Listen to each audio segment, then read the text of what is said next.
আসসালামু আলাইকুম রাহমাতুল্লাহ। আশা করি সবাই ভালো আছেন। আজকে আমাদের গন্তব্য অপরাজেয় কথা সাহিত্যিক শরৎচন্দ্র চট্টোপাধ্যায়ের মামার বাড়ি। শরৎচন্দ্র চট্টোপাধ্যায়ের মামার বাড়ি বর্তমান বাংলাদেশের চুয়াডাঙ্গা জেলার জীবননগর উপজেলার কাশীপুর গ্রামে।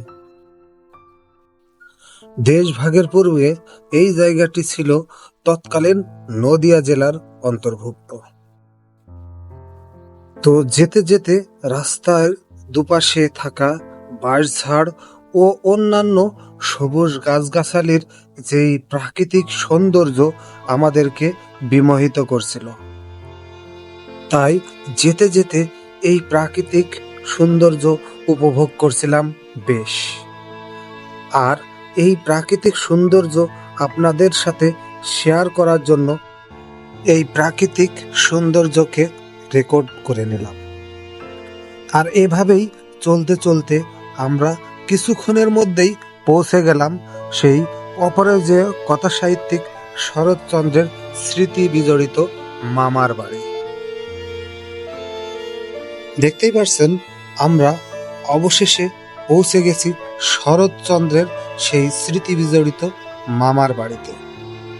লোকমুখে শোনা যায় শরৎচন্দ্র মহেশ যেই গল্পটি লিখেছিলেন সেটি এই বাড়িতে বসেই লিখেছিলেন।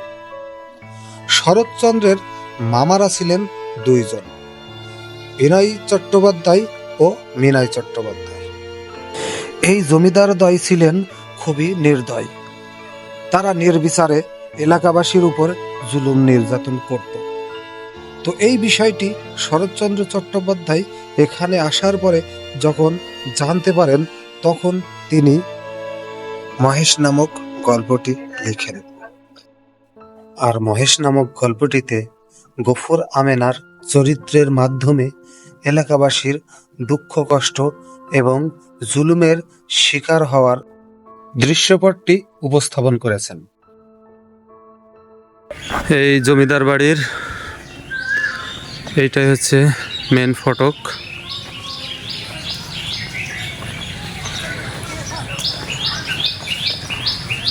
দেখতেই পাচ্ছেন আরো দর্শনার্থীরা আসছে। সবকিছু জরাজীর্ণ অবস্থায়, দুই পাশে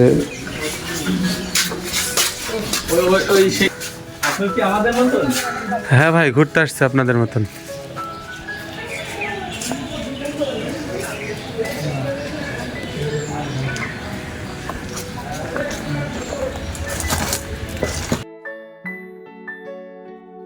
শরৎচন্দ্র চট্টোপাধ্যায়ের দুই জালেম মামা বিনয় চট্টোপাধ্যায় ও মিনাই চট্টোপাধ্যায়, তারা এই বাড়ি থেকেই সাধারণ মানুষের উপর জুলুম নির্যাতনের নির্দেশনা দিয়ে থাকতেন।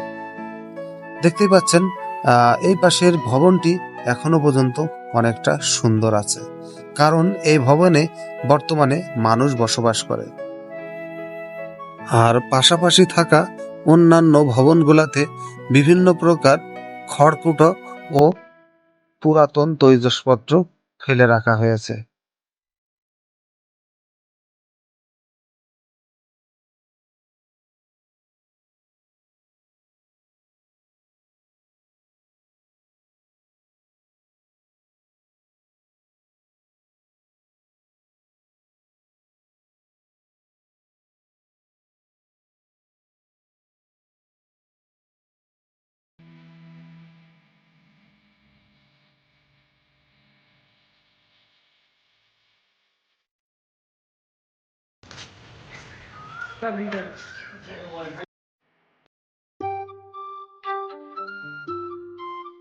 বর্তমানে এখানে যারা বসবাস করতেছেন তারা বিভিন্ন দরজাতে তালা ঝুলিয়ে দেওয়ায় বিল্ডিং এর বিভিন্ন স্থানে প্রবেশ করা অসম্ভব হয়ে গেছে।